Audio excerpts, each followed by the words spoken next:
అందరికీ నమస్కారం. తండ్రి సమానులు, వెనుకబడ్డ ప్రాంతాల అభివృద్ధి ప్రదాత మన ప్రకాశం జిల్లా నుంచి మన మార్కాపురం జిల్లా అని చెప్పుకునే విధంగా మన అందరికీ అవకాశం కల్పించిన తండ్రి సమానమైనటువంటి శ్రీ నారా చంద్రబాబు నాయుడు గారు ముఖ్యమంత్రి గారికి హృదయపూర్వకంగా పాదాభివందనాలు తెలియజేస్తూ ఈ కార్యక్రమానికి విచ్చేసినటువంటి మంత్రి రవి గారు, మంత్రి నిమ్మల రామానాయుడు గారు, మంత్రి స్వామి గారు, మంత్రి ఎంపీ మాగుంట శ్రీనివాస్ రెడ్డి గారు మరియు ఇతర శాసనసభ్యులు అశోక్ రెడ్డి మరియు ఉగ్ర నరసింహారెడ్డి, దామచర్ల జనార్దన్ గారు, దామచర్ల సత్యన్ గారు, ఇంకా వేదిక మీద ఉన్నటువంటి ఇతర ప్రతినిధులకు, కుటుంబ సభ్యులందరికీ కూడా పేరు పేరున హృదయపూర్వకంగా పాదాభివందనాలు తెలియజేస్తా ఉన్నా. ఇది మనకు ఒక పండుగ. ఈ యొక్క పండుగ వాతావరణాన్ని మన అందరి మధ్యన పంచుకునేదానికి మన మధ్యకు వచ్చిన చంద్రన్నను మనమందరం మనస్ఫూర్తిగా మనసారా ఆ దైవంతో తలుచుకుంటూ ఇక్కడికి వచ్చామని చెప్పి ఈ సందర్భంగా మీ అందరికి కూడా మనవి చేస్తా ఉన్నా.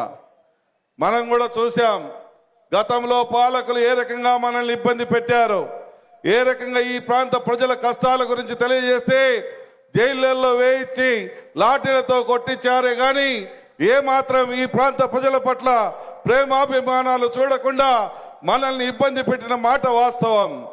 అటువంటి తరుణంలో మన చంద్రన్న మన ప్రాంతానికి వచ్చాడు, మన ప్రాంత ప్రజల గోడు విన్నాడు, మన ప్రాంత ప్రజల కష్టాలు తెలుసుకున్నాడు. తెలుసుకున్న మనుక్షణమే మీకు జిల్లా చేస్తాను, వెలుగొండ పూర్తి చేస్తాను అని ఆ రెండు మాటలు మన ప్రాంతానికి వరాలుగా ఇవ్వటం జరిగింది. ఆ దేవుడన్న మన వరాలు తీరుస్తాడో తీర్చడో కానీ మన ఈ దేవుడు మనకు వరాలు తీర్చాడని చెప్పి ఈ సందర్భంగా మీ అందరికి కూడా మనవి చేస్తా ఉన్నా. 180 కిలోమీటర్ల నుంచి 230 కిలోమీటర్ల పైచులకు ప్రయాణం చేసి ఒంగోలుకు పోయి అక్కడ అధికారులు ఉన్నా లేకున్నా ఎన్ని కష్టాలు పడ్డామో, ఎన్ని ఇబ్బందులు పడ్డామో, ఏ రకంగా మన ప్రాంత ప్రజలు కష్టాలు పడ్డారో అన్నీ తెలుసుకున్నవాడిగా మీకు తెలియజేస్తా ఉన్నా.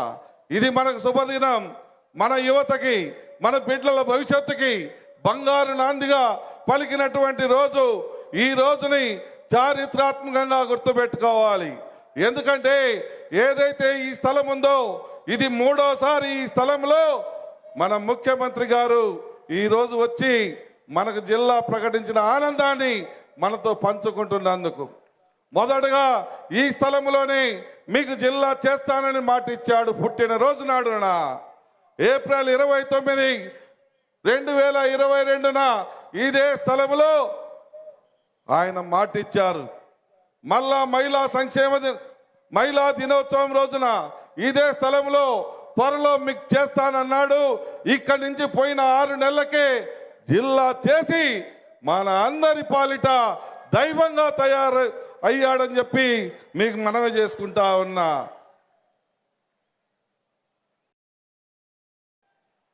ప్రజలారా, 24 సంవత్సరాలుగా తెలుగుదేశం పార్టీలో ఉండి ముఖ్యమంత్రి గారి చలువతోటి 5 సార్లు పోటీ చేశాను. పని చేసినా కూడా ఈ ప్రాంతంలో నష్టపోయాం. అయినా నా రాజకీయ జీవితాన్ని ధన్యం చేశారు మన పెద్దలు ముఖ్యమంత్రి గారు. మీకు కొన్ని విషయాలు తెలియజేయాలి. 2006లో ఆ రోజు వెలుగొండ ప్రాజెక్టు విషయంలో అన్యాయం జరుగుతూ ఉన్నప్పుడు, వెలుగొండ ప్రాజెక్టులో మీ ప్రాంతానికి అన్యాయం జరుగుతుంది, నువ్వు ఏదో ఒక రకంగా అక్కడ ఉద్యమాన్ని చేపట్టి ప్రజలకు తెలియజేయమని చెప్పి ఆనాడు ప్రతిపక్ష నాయకుడిగా ఉన్నటువంటి మన ముఖ్యమంత్రి గారు నాకు ఆదేశమిస్తే ఆ రోజు నేను పాదయాత్ర చేసి ప్రజలందరికీ రాష్ట్ర వ్యాప్తంగా యొక్క మోసాన్ని తెలియజేసి సెకండ్ టన్నల్ వచ్చే విధంగా 3,10,000 ఎకరాలకు సాగునీరు, త్రాగునీరు అందే విధంగా చేశానని చెప్పి ఈ సందర్భంగా మనవి చేస్తా ఉన్నా. 2010లో ఆ రోజు త్రాగటానికి మంచినీళ్ళు లేక ఈ పట్టణం కటకటలాడుతూ ఉంటే అప్పుడు కూడా ముఖ్యమంత్రి గారి దగ్గరికి వెళ్ళి, సార్ మాకు ఈ పరిస్థితి బాగులేదు, చాలా త్రాగటానికి ఇబ్బంది పడతామన్నామంటే అప్పటి కేంద్ర మంత్రి అయినటువంటి జైపాల్ రెడ్డి గారికి స్వహస్తాలతో లెటర్ రాసిచ్చి, నువ్వు పోయి జైపాల్ రెడ్డి గారిని కలువు, శాంక్షన్స్ తెచ్చుకోనంటే 43 కోట్ల రూపాయలు తీసుకొని వచ్చి ఈ రోజు మార్కాపూర్ పట్టణంలో ఇంటింటికి పైప్ లైన్ స్కీమును శాశ్వతంగా చేయించగలిగామని చెప్పి ఈ సందర్భంగా మనవి చేస్తా ఉన్నా. 2013లో మార్కాపురం జిల్లా హాస్పిటల్ గా ఎక్కడికో పోవాల్సి ఉన్న ఈ ప్రాంతానికి వచ్చిందంటే అది కూడా మన ముఖ్యమంత్రి గారి పుణ్యం.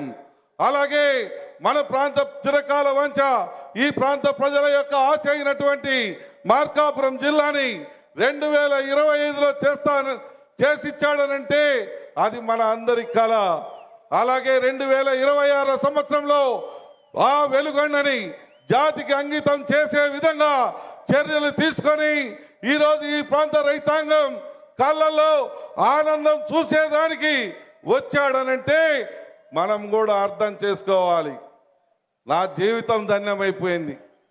జిల్లా సాధించాలనుకున్నా వెలుగొండ జలాలు కూడా ఈ ప్రాంతంలో బతికుండగానే పారిస్తాను ముఖ్యమంత్రి గారి దయతోటి. తర్వాత ఏమైపోయినా పర్లేదు, ఈ వెనుకబడ్డ ప్రాంతం అభివృద్ధిని కాంక్షించాం. ఈ వెనుకబడ్డ ప్రాంతాన్ని బాగు చేసుకోవాలి, ఇక్కడ యువతకు ఉపాధి దొరకాలి, ఈ ప్రాంతం యువతకి మంచి జరగాలని ఏదైతే ఉవ్విల్లురామో ఆ రోజు కూడా త్వరలో వచ్చే విధంగా చేస్తామని చెప్పి ఈ సందర్భంగా మీ అందరికి కూడా మనవి చేస్తా ఉన్నా. సార్, మీరు చేసినటువంటి మేలు ఈ ప్రాంత రైతాంగం జీవితాంతం మర్చిపోరు సార్. ఎందుకనంటే హార్టికల్చర్ హబ్బుగా తయారైనటువంటి రాయలసీమని ఈరోజు ఆ రాయలసీమతో పాటు మా మార్కాపురం జిల్లాని కూడా మీరు ప్రత్యేకంగా కల్పించి మా ప్రాంత రైతుల పాలిట దైవంగా తయారయ్యారని చెప్పి మీకు ఈ సందర్భంగా మనవి చేస్తా ఉన్నా. 30,000 కోట్ల రూపాయల డబ్బులు వస్తున్నాయి రైతుల బాగు కోసం, రైతుల మంచి కోసం, రైతుల కోసం. 30,000 కోట్ల రూపాయల్ని మన యొక్క రాయలసీమ జిల్లాలతో పాటు మన జిల్లాలని కూడా ఖర్చు చేయబోతా ఉన్నారని చెప్పి ఈ సందర్భంగా మనవి చేస్తా ఉన్నా. సార్, ఒక చిన్న విన్నపం సార్. ఈ ప్రాంతం ఒకప్పుడు పలకల పరిశ్రమతో సుమారు 40,000 మంది ఆ యొక్క పరిశ్రమ మీద ఆధారపడి బ్రతికి జీవించేటువంటి పరిస్థితి. అటువంటి ఆ పరిశ్రమ పూర్తిగా అతలాకుతలం అయిపోయింది, అడుగంటిపోయింది. ఈ ప్రాంతానికి కావాల్సిన చేసింది మీరే. మీరు తప్ప రెండో వాళ్ళు చేసినటువంటి వాళ్ళు ఈ ప్రాంతంలో ఏ నాయకుడు లేడు, ఏ యొక్క రాష్ట్ర నాయకుడు ఈ ప్రాంతంలో లేరు. కానీ ఇంకొక చిన్న కోరిక ఉంది సార్, ఇంకొక చిన్న అవసరం ఉంది సార్. ఈ ప్రాంత ప్రజలకు ఒక ఇండస్ట్రీని ఈ ప్రాంతంలో పెడితే 10th class, intermediate, ITI degree చదువుకున్న యువత కొన్ని వేలాది మందిగా ఉన్నారు, వారికి ఉపాధి దొరుకుతుందని చెప్పి ఈ సందర్భంగా మీ అందరికి కూడా మనవి చేస్తా ఉన్నాను సార్. అలాగే ఈ యొక్క పట్టణాన్ని ఆమడ దూరం విస్తరించుకునే విధంగా చేయాల్సిన బాధ్యత మీరు నాకు పెట్టారు సార్. మీరు పెద్ద మనసుతో ఆశీర్వదించి ఒక పక్క మెడికల్ కాలేజీ, ఒక పక్క గవర్నమెంట్ కాలేజీలు, మరొక పక్క మిర్చి యార్డుని ఇవ్వమని చెప్పి మమ్మల్ని మనసారా వేడుకుంటా ఉన్నాం సార్. 150,000 ఎకరాల్లో ఈ చుట్టూ ప్రాంతాల్లో మిర్చి పండించే రైతులు ఉన్నారు, మిర్చి పండించేటువంటి పొలాలు ఉన్నాయి. నంద్యాల, ఆత్మకూరు నుంచి కూడా గుంటూరు వరకు పోయి ఇబ్బంది పడతా ఉన్నారు సార్. ఈ పశ్చిమ ప్రాంతానికి ఒక మిర్చి యార్డు ఇస్తే చాలా బాగుంటుందని చెప్పి మిమ్మల్ని మనసారా కోరుకుంటూ మా ప్రాంత అభివృద్ధికి కొన్ని మీ దృష్టికి తీసుకొని వస్తా ఉన్నాను సార్. మార్కాపూర్లో, హైదరాబాద్లో ట్యాంక్ బండిని డెవలప్ చేసింది మీరు. హైదరాబాద్లో నగరాన్ని అంత పెద్ద మహానగరంగా తయారు చేసింది మీరు. అటువంటి వెనుకబడ్డ మార్కాపూర్ని అభివృద్ధి పదంలో తీసుకుపోమని మనసారా వేడుకుంటూ మార్కాపూర్ చెరువును ట్యాంక్ బండిగా మార్చమని, అలాగే ఈ తర్లుబాటు రోడ్డును డబల్ రోడ్డుగా శాంక్షన్ ఇవ్వమని, మార్కాపురం, పొదిలి పట్టణాల మున్సిపాలిటీలకు నిధులు కేటాయించమని, మరియు పొదిలి మండల ఆయకట్టు రైతాంగానికి వెలుగొండ నుంచి ఆయకట్టులో చేర్చి ఆ యొక్క జలాలు వెలుగొండ జలాలు అందించాలని మనసారా కోరుకుంటా ఉన్నాం సార్. ఇది సాధ్యం సార్. లెవెల్స్ పర్మిట్ చేస్తాయి. మీ మానస పుత్రికైనటువంటి బనకచర్ల టు నల్లమల్ల సాగర్ అది త్వరలో మీరు కంప్లీట్ చేస్తారు సార్. మీ పుణ్యాన ఈ ఆంధ్ర రాష్ట్రం అంతా సస్యశ్యామలం అయిపోతుంది సార్. ఏ ఒక్క రైతు కూడా ఈ ఆంధ్ర రాష్ట్రంలో కంట తండ్రి పెట్టే పరిస్థితి ఉండదని చెప్పి కూడా మీ అందరికీ మనవి చేసుకుంటూ చిన్న చిన్న విన్నపాల్ని మన్నించవలసిందిగా చేతులు జోడించి ప్రార్థిస్తూ మా మార్కాపురం నియోజకవర్గ ప్రజల తరఫున మీకు జీవితాంతం రుణపడి ఉంటామని మాటిస్తూ సెలవు తీసుకుంటా ఉన్నాను సార్. ధన్యవాదాలండి. తర్వాత కనిగిరి శాసనసభ్యులు డాక్టర్ ముక్కు ఉగ్ర నరసింహారెడ్డి గారిని మాట్లాడవలసిందిగా కోరుతున్నాం.